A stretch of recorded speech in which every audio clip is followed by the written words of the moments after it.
یہ کیسے خیال آتا ہے انسان کے ذہن میں؟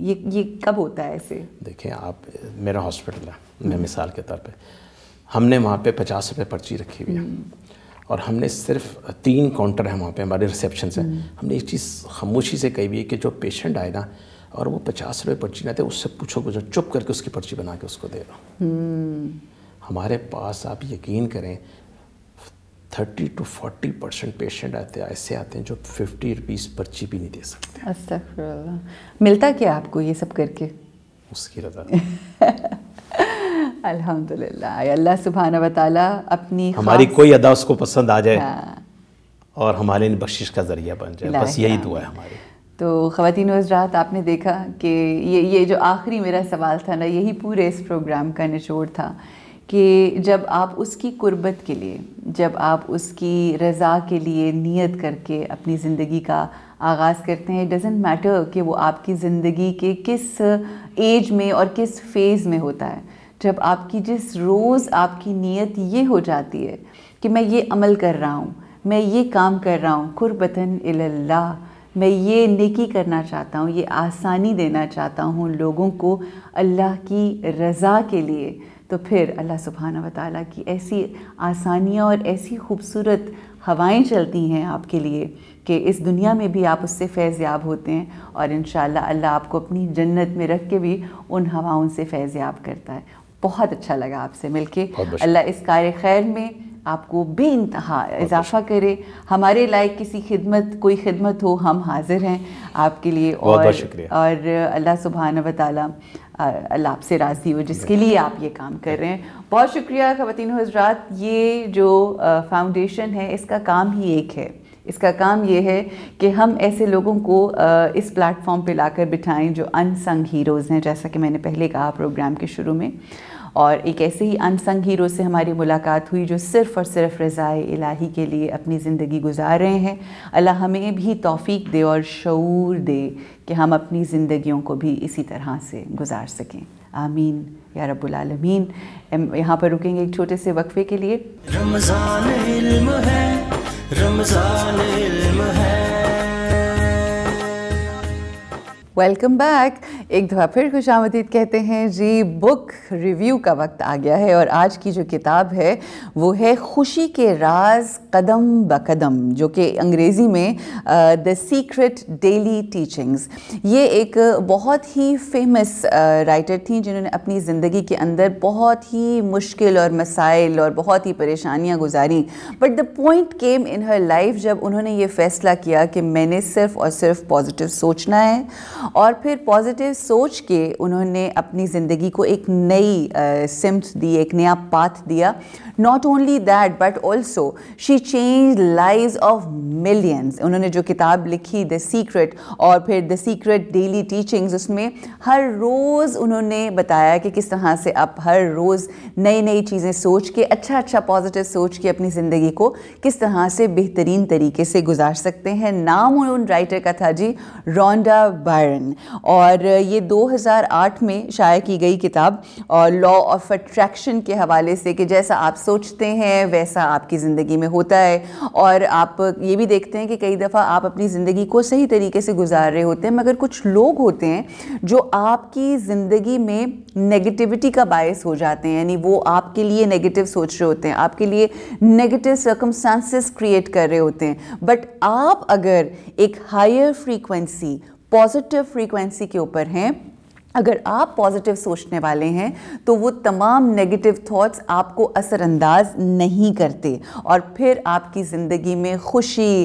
اور اطمینان آ جاتا ہے جس کی ہر انسان کو تلاش ہوتی ہے۔ اور یاد رکھیے کہ ہر چیز کا آغاز جو ہے ہماری زندگی میں وہ ہماری سوچوں سے ہوتا ہے، مگر اس سے تھوڑا سا پہلے اگر ہم چلے جائیں تو وہ یہ بھی ہے کہ ہم اپنی زندگی میں جو سوچیں سوچتے ہیں اس سے پہلے جو ہم انفارمیشن لیتے ہیں، یعنی ہم پڑھ کیا رہے ہیں، ہم دیکھ کیا رہے ہیں، ہم سن کیا رہے ہیں، تو یہ تمام چیزیں ہمیں اثر انداز کرتی ہیں ہماری سوچوں کے اوپر، اور پھر فیلنگس کریٹ ہوتی ہیں، and then we lead the whole day in the life and everything. یہ ایک پورا سرکل ہے جس کے اوپر ہمیں فوکس کرنا ہے، اور یہ کتاب جیسا کہ میں نے کہا انفارمیشن اندر سے ہی جانی چاہیے۔ اگر یہ کتاب آپ پڑھیں گے جس میں 365 دن کے حوالے سے روز کی نئی ٹیچنگز ہیں, اچھی خوبصورت باتیں ہیں. جب وہ انفارمیشن آپ کے اندر اس کتاب کو پڑھ کے جائے گی جس کا نام ہے خوشی کے راز قدم بقدم, یہ ترجمہ کیا ہے جناب محمد شبیر خان صاحب نے, جو کہ قاسم علی فاؤنڈیشن کے جو ہیں بہت عرصے سے ان کے ساتھ منسلک بھی ہیں, کانٹینٹ اور ریسرچ جو ہے وہ کرتے ہیں. سو یہ ایک بہترین کتاب ہے ان تمام لوگوں کے لیے. میں آپ کو اس کو دکھا بھی دیتی ہوں. خوشی کے راز قدم بقدم, یہ ان لوگوں کے لیے کتاب ہے جو اپنی زندگی میں تبدیلی لانا چاہتے ہیں, اطمینان لانا چاہتے ہیں, خوشی اور کامیابی کے ساتھ اپنی زندگی کو گزارنا چاہتے ہیں. سو یہ ضرور آپ کتاب پڑھیے, انشاءاللہ بہت آپ مستفید ہوں گے اور خوب انجوائے کریں گے. اپنا بے انتہا خیال رکھیے اور علم حاصل کیجیے تاکہ ہم بہترین طریقے سے خوبصورت عمل کر کے اپنی زندگی کو بہترین بنا سکیں. السلام علیکم ورحمۃ اللہ وبرکاتہ.